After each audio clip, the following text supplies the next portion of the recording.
Greetings YouTube, I'm Mitch Goth, and today we'll be discussing whether or not hauntings can truly turn deadly. Now, if you've seen enough paranormal media, you surely understand that spirits can harm you in innumerable ways, both physically and mentally. But do they really have the power to kill someone? Well, let's get into it. Stories of murderous or vengeful spirits are about as old as recorded history itself. Some old world examples include that of the Glaistig, a spirit from Scottish mythology said to lure people into its cave and consume their blood, though this spirit wasn't always portrayed as evil.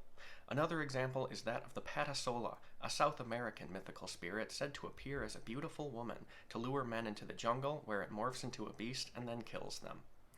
Evil spirit stories have been around for millennia, but why?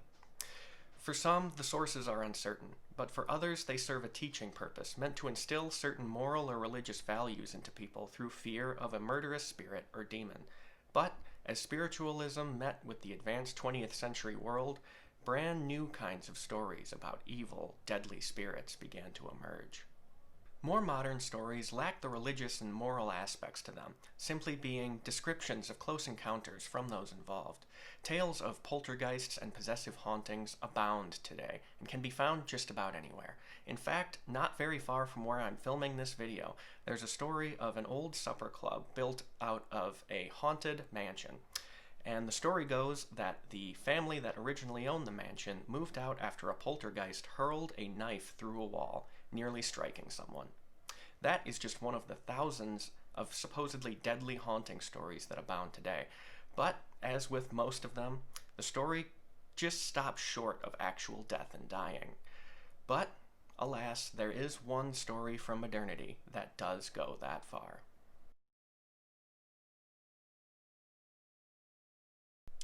The story of Anneliese Michel is an informative but sad one. In the years since her horrific exorcism ordeal came to light, it's been the inspiration of numerous pieces of paranormal and demonic media, perhaps most famously the 2005 film The Exorcism of Emily Rose. Anneliese Michel was born in West Germany in 1952 to an extremely religious Roman Catholic family. Throughout her childhood, she proved to be just as religious as the rest of her family, going to Mass twice per week and praying frequently. When she was 16, Anneliese began to suffer from serious convulsions that were diagnosed as a form of epilepsy. And here is where things begin to take their foray into the supernatural.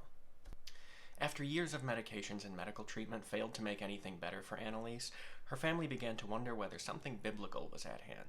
At the same time, Anneliese began to report she was seeing devil faces all around her and hearing voices telling her that her soul had been damned to hell. In September of 1975, priests were brought in and exorcism rites began. They lasted until July of 1976, when Anneliese unfortunately died. But was it really demons that killed her? A look into the autopsy report may shed some light into what really happened to Anneliese Michel. Anneliese Michel died at age 23 due to dehydration and malnourishment that she suffered throughout her months-long exorcism process. She was found to weigh just 68 pounds when she died, and it was also noted that both of her knees were broken due to how long she had to spend kneeling in repentance and prayer during the exorcism process. But why tell you this story in particular, aside from its notoriety? Quite simply, the story of Anneliese Michel informs almost all other cases that you might find of deaths stemming from possession or exorcism in the news. You may hear a lot in the media and in movies about supposedly killer demons, but the reality is, of course, far different from that. The perils of the exorcism process themselves are always found to be the cause of death in exorcism cases. Just in researching this video, I found a story from this year, 2020, where 7 people were found dead after an exorcism process in Panama. But that was after the priest burned them and hacked them to death with machetes as part of the exorcism process. In short, you might hear a lot about demons having a sky-high body count, but that simply isn't the case. Though, does that really mean there's nothing to fear? As I mentioned before, there's many more stories of harmful spirits than killer ones these days, and unlike the possession stories with questionable causes of death involved, stories of spiritual harm sometimes come with very intriguing evidence to back them up.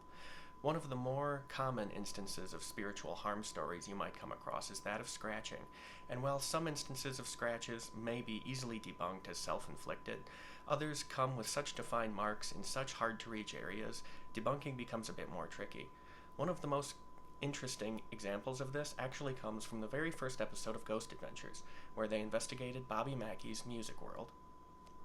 But beyond scratching, spirits can also supposedly push people, bite people, burn people, perform dangerous poltergeist activity like the knife incident I mentioned earlier, and inflict great psychological discord. One personal experience I had with a spirit capable of essentially all of this was my run-in with the Joker at Edinburgh Manor in Scotch Grove, Iowa. Now, I could and probably should make a whole video about that spirit, but what I will say for this video is that I don't believe for 1 second that that spirit, despite all of its supposed power, is capable of killing anyone, and importantly, it hasn't. So I'll leave you with this, dear viewers. There may be a lot of legitimate reasons to fear what spirits may go bump in the night, but being afraid a spirit might actually kill you shouldn't be one of them. Despite that, there are many who will attest to spirits making their lives hell and essentially torturing them. So it's for that reason that every investigator out there must tread lightly. So I hope you do that, I hope you stay safe, and of course, as always, stay spooky, my friends. I hope you all enjoyed today's video, and whether you subscribe to spirits being barbaric or benevolent, you should definitely subscribe to this channel and give the video a like if you haven't already. I also have Facebook and Twitter page links down in the description below, and a photo reference list for all the photos used in today's video at the end of the video.